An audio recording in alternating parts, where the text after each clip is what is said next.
Welcome back to the Cartoon History Channel, and this is Saturday Afternoon Road Cartoon 128, Behind the Scenes of Animation 44, and this is why cartoonists have burnout.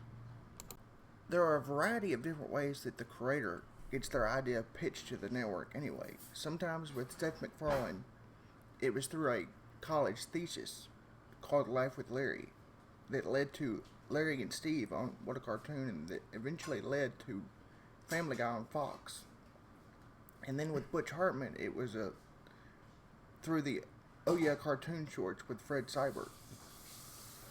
The Larry and Steve was also with Fred Seibert on Cartoon Network.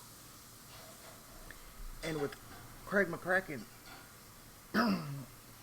that was with Fred Seibert and for two shorts called Meet Fuzzy Lumpkins and Crime 101.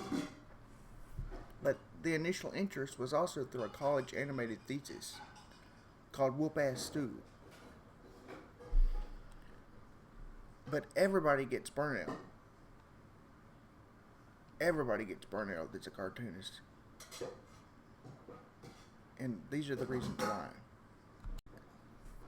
First of all, the one other way to that they pitch is through something called a pitch Bible, and they pitch just like someone pitching to a corporate office for new ideas. They essentially do it like a proposal, and if it gets greenlit, then that's their new cartoon. That's how Steven Hillenburg did SpongeBob.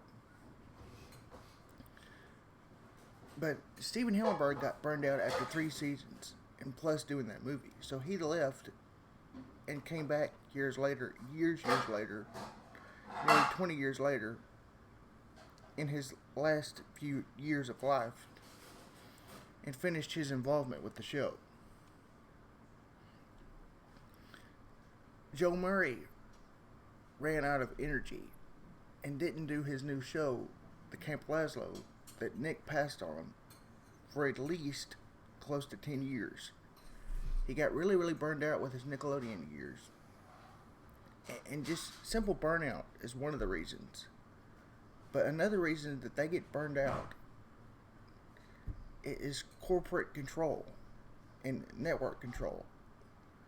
First of all, you pitch the idea, and it's your idea, but they own the copyright and they own the show. It's their show.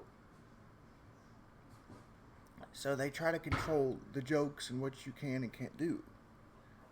Most of these cartoon companies are family companies, so I get part of that. But they control the narrative, and you're going to do their bidding instead of you being the creator and create your own creator-driven cartoon, like they originally claimed on Nickelodeon in 1991 on August 11th. Now, the original first 5 were more creator-driven, like the original 5 or 6 original cartoons, and there were 15 of them.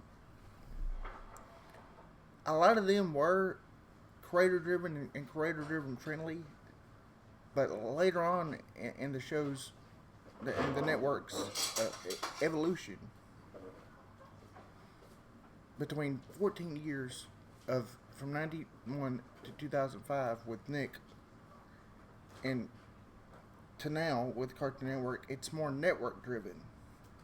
So the creator driven part is what drives the cartoon creators away from the cartoon creation driven original concept. That part was a big factor in what could also be a burnout. But another factor is it takes a long process to do a cartoon. A long process. Sometimes $500,000 to $250,000, depending on the expense, whether it's a YouTube or a Cartoon Network kind of cartoon. And it takes the creator a lot of energy to be the driving force and the creative director, if you will, of the show. And they eventually just get burned out and leave, like Butch Hartman did in 2017. And how Seth MacFarlane still voices for his show, but is essentially left the creative process since 2006 on Family Guy, and had some other showrunners run Family Guy, but he branched off to The Cleveland Show and American Dad and others. Plus, another thing that gets creator-driven burnout with cartoonists, they're doing the same thing every day for years. Sometimes for 25 to 30 years if it's a popular enough show. And that would burn out on anyone. It's not like a 9-to-5 job, same thing. But it in a way it is, because it's different episodes and different writings, but it's the same thing all the time. You know, in a way, it's not like being a secretary or a desk job, because it's somewhat different, but there's such fighting. There's fighting with the network. There's arguing with the writers. It's never... It evolves to where it starts out as harmony somewhat, but then it just evolves into where the cartoonists just, they hate it. They really, really hate it. Because it just ends up being too much. Join me next time for Saturday Afternoon Retro Tune 129 and Behind the Scenes of Animation 45. And tell me what you want for the next video in the comments. And remember to like, subscribe, and comment, and hit the notification bell. So you always know about my videos every Friday and Saturday at 3. And tell me in the comments what you think of this video. And make sure to give me some suggestions and vote on the next suggestion that you want. Because I want to do what you want. So tell me in the comments what you want for the next video. And what's the next behind the scenes you want me to talk about.